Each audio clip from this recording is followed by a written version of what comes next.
You know those moments when you need to make the right call and you need to make it fast? What if there was a tool for that?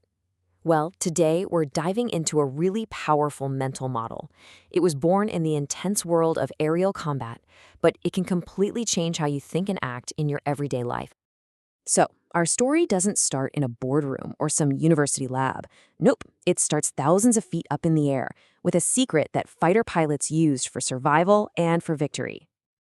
I mean, really think about that for a second. When the stakes are that high, when every single millisecond is the difference between winning and losing, how do you process everything that's happening and choose the absolute right thing to do? That's the big question we're tackling today. Just try to picture it. You're in the cockpit of a fighter jet. Information is just flooding in. Your speed, your altitude, your opponent's position, warning lights are flashing, you've got chatter on the radio. It's complete sensory overload. In that kind of environment, the difference between life and death isn't just about who has the better plane. It's about who has the faster mind. And that brings us to the brilliant mind behind all of this, U.S. Air Force Colonel John Boyd. He was a legendary fighter pilot, and he knew from experience that victory wasn't just about raw horsepower. It was about mental speed. And his core insight, right here on the screen, is the foundation for everything we're about to get into. So, what was Boyd's answer to this massive, high-stakes problem? He came up with a framework. And it's one of those things that seems deceptively simple, but it's incredibly powerful. So let's actually break down the OODA Loop itself. At its heart, the OODA Loop is exactly what it says it is, a four-step process. It's a way to make sense of the world and act effectively, and it works especially well when things are unpredictable or, when you're up against some kind of opponent. And here it is, the loop. Observe, orient, decide, and act. Now, the key word here is loop. This isn't a one-and-done checklist. It's a continuous, repeating cycle. The faster and the better you can move through these four stages, the bigger your advantage becomes. All right, so let's dig into the first half of the loop. This part is all about how we take in information from the world around us and, way more importantly, how we actually make sense of it all. Okay, so these first two steps look pretty simple, but the difference between them is absolutely critical. Observing is just passive. It's just collecting the raw data. But orienting, that's where the real magic happens. This is the active part. It's where you filter all that data through your personal experiences, your culture, your knowledge, everything that makes you you, to build a mental map of what's going on. Boyd himself said this was the most crucial part of the whole loop, because a better orientation, that leads to way better decisions.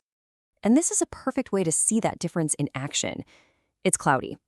Okay, that's just an observation. It's raw data. But thinking, it might rain. I should probably grab an umbrella. That is orientation. You've taken that raw data and you've turned it into a useful insight that's going to guide what you do next. And this applies to everything, from big financial decisions to the small stuff in everyday life. So, once you've built that mental map, once you're oriented, it's time to actually do something about it. And that brings us to the second half of the loop, making your move. You can see how these last two phases, decide and act, just flow naturally right out of your orientation. Because you've already put in the work to create that mental map. Your decision isn't just a wild guess. It's more like a hypothesis, an educated guess based on your understanding. And then you act. You go out and you test that hypothesis in the real world. Now, here's where it gets really interesting in a competitive situation. The ultimate goal is to get inside your opponent's loop. By cycling through your OODA faster than they can, you literally make them react to a version of reality that doesn't exist anymore. You create confusion, maybe even a little panic, and you seize the advantage before they even realize what's happening. I know. Fighter pilots, opponents, this all sounds very intense. But the real beauty of the OODA Loop is that you can use it for anything. In fact, you're already using it every single day, whether you even realize it or not.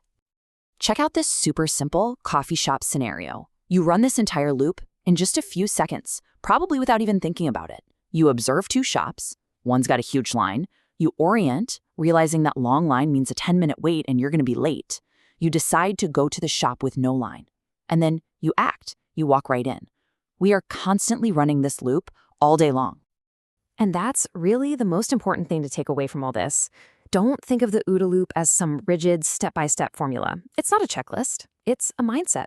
It's about consciously trying to get better at observing clearly, orienting yourself quickly, and acting decisively.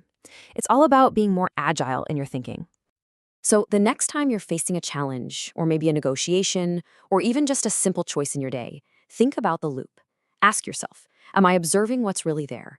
Is my orientation, my mental map, accurate?